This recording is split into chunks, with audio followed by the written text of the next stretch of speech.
now it's time for me to do my job because Patrick broke it.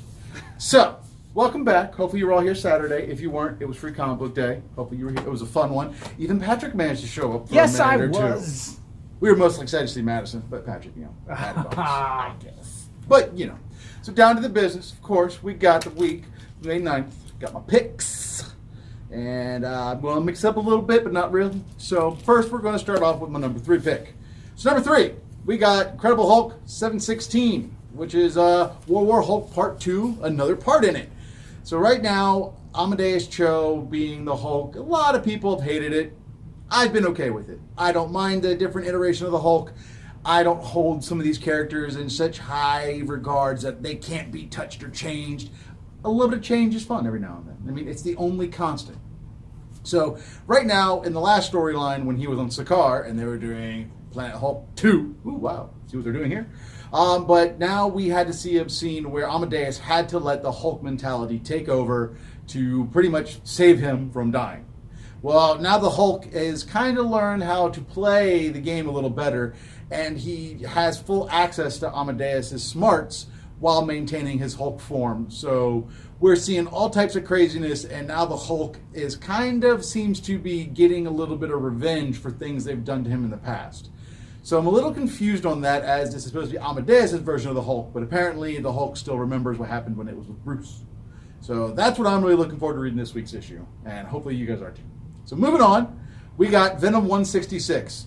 I'm sorry, scratch that. Venom number 1, legacy number 166. So now we got Donny Cates taking over Venom, and I can tell you, just from the preview panel they put out there of Eddie Brock having a nightmare and the symbiote freaking out about it, this is a very interesting take on this symbiote story.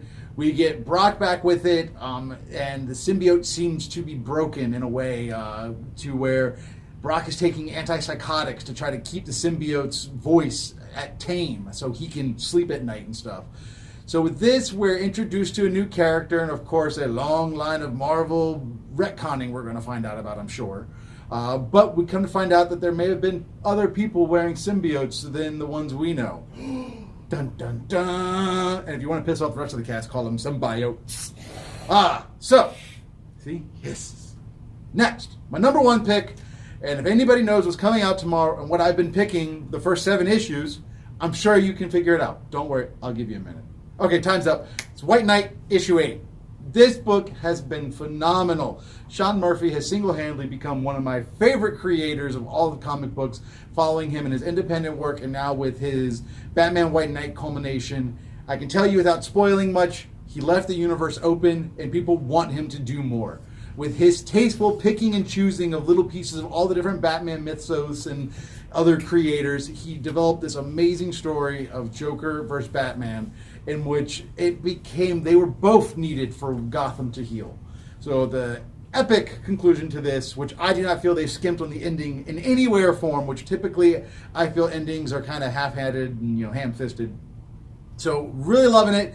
Can't wait to have more people read it and hopefully get Sean Murphy with some more work. He needs to do more Batman stuff. So that's my number 1 pick this week. Hopefully you guys all agree with me and come out and pick them up.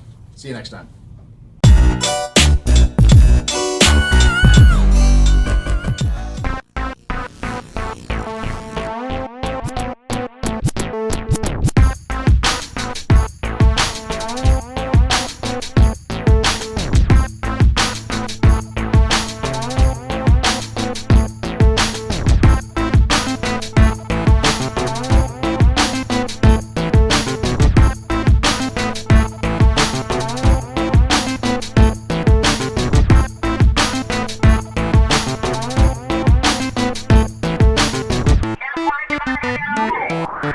We'll be right back.